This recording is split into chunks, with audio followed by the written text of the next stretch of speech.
दशा माता की पावन कथा आप सुन रहे हैं पौराणिक कथा धारा यूट्यूब चैनल पर।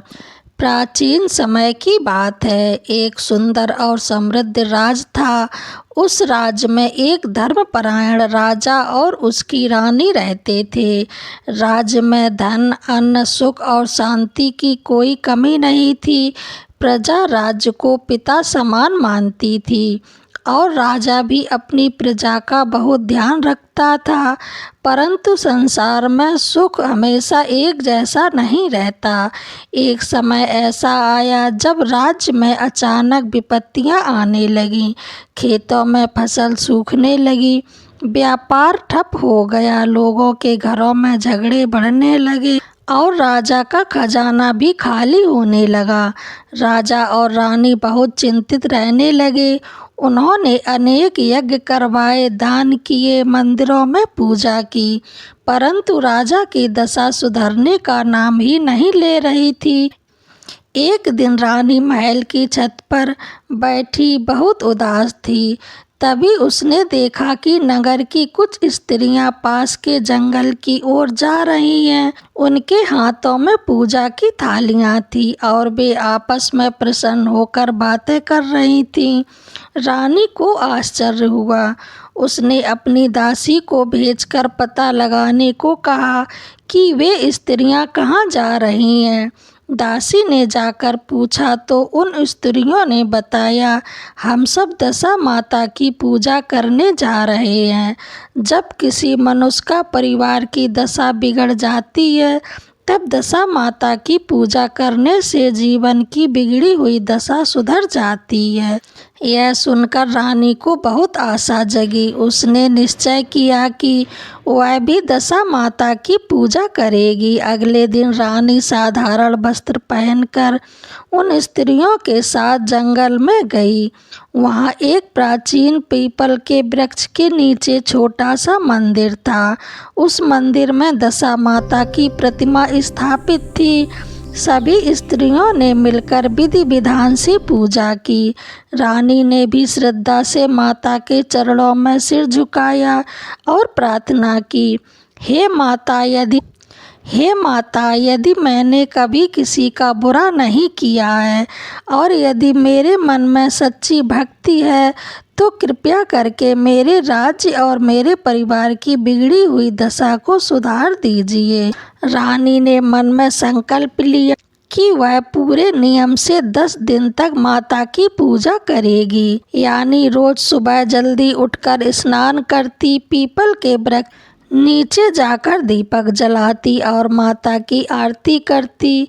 धीरे धीरे चमत्कार होने लगा। राज्य में वर्षा होने लगी, खेतों में फसल हलाने लगी, व्यापार फिर से चल पड़ा और लोगों के घरों में खुशियां लौटने लगी।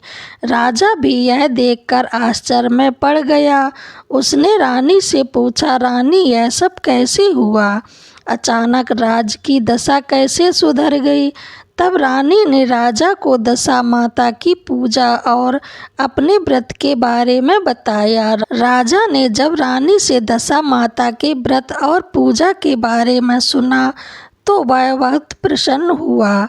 उसने रानी से कहा, यदि माता की कृपा से हमारे राज्य की दशा सुधर रही है तो हमें पूरे राज्य में माता की पूजा करानी चाहिए ताकि सभी लोगों के जीवन में सुख और शांति बनी रहे। रानी ने भी राजा की बात का समर्थन किया। अगले ही दिन पूरे नगर में घोषणा कर दी गई कि सभी स्त्रियां श्रद्धा से दशा माता का व्रत करें और माता की पूजा करें। धीरे धीरे पूरे राज्य में यह पूजा होने लगी। हर घर में दीप जलने लगे, स्त्रियां भजन गाने लगी और माता के नाम के गुणगान होने लगे। कुछ समय बाद राज्य फिर से पहले की तरह समृद्ध हो गया। खजाना भर गए, खेतों में अन्न की भरपूर पैदावार होने लगी और लोगों के घरों में खुशियां लौट आईं। लेकिन संसार में जहां भक्ति होती है वहां कभी कभी ईर्ष्या भी जन्म ले लेती है। राज्य के एक मंत्री को राजा और रानी की बढ़ती प्रतिष्ठा से बहुत ईर्ष्या होने लगी। वह सोचने लगा, अगर राजा और रानी का इतना सम्मान बढ़ता गया तो मेरी कौन पूछ करेगा। एक दिन उसने राजा के मन में संदेह पैदा करने की योजना बनाई। मंत्री ने राजा से कहा, महाराज, यह सब पूजा पाठ और व्रत तो ठीक है, लेकिन राज्य की समृद्धि का कारण यह नहीं हो सकता। यह सब तो संयोग है। अगर आप इन बातों का विश्वास करेंगे तो लोग आपको कमजोर समझेंगे। धीरे धीरे मंत्री की बातें राजा के मन में बैठने लगी। राजा के मन में शंका पैदा हो गई। एक दिन जब रानी दशा माता की पूजा कर रही थी, तब राजा वहां पहुंचा और उसने क्रोध में आकर कहा, रानी, अब यह पूजा बंद करो। मैं नहीं चाहता कि पूरे राज्य में लोग इन बातों को सच माने। रानी ने विनम्रता से कहा, महाराज, यह कोई साधारण पूजा नहीं है, यह माता की कृपा है जिससे हमारी बिगड़ी हुई दशा सुधरी है। लेकिन राजा उस समय क्रोध में था। उसने रानी को पूजा करने से रोक दिया और मंदिर भी बंद करा दिया। जैसे ही दशा माता की पूजा बंद हुई, वैसे ही धीरे धीरे फिर से राज्य में विपत्तियां आने लगी। बारिश रुक गई, फसलें खराब होने लगीं, व्यापार ठप पड़ गया और राज्य में फिर से दुख और संकट छा गया। अब राजा को अपनी गलती का एहसास होने लगा। वह बहुत चिंतित रहने लगा। एक रात राजा को स्वप्न में दशा माता के दर्शन हुए। माता ने कहा, राजन, जब तुम्हारी रानी सच्चे मन से मेरी पूजा करती थी, तब मैंने तुम्हारे राज्य की दशा सुधार दी थी, लेकिन तुमने अहंकार में आकर मेरी पूजा बंद करा दी, इसलिए फिर से तुम्हारे राज्य की दशा बिगड़ गई है। राजा डर के मारे जाग गया। उसके शरीर से पसीना आ रहा था और मन में पश्चाताप था ये और अपनी गलती का एहसास हुआ। तो वह सुबह होते ही रानी के पास गया। उसके चेहरे पर चिंता और पश्चाताप साफ दिखाई दे रहा था। राजा ने विनम्रता से कहा, रानी, मैंने अहंकार में आकर बहुत बड़ी भूल कर दी।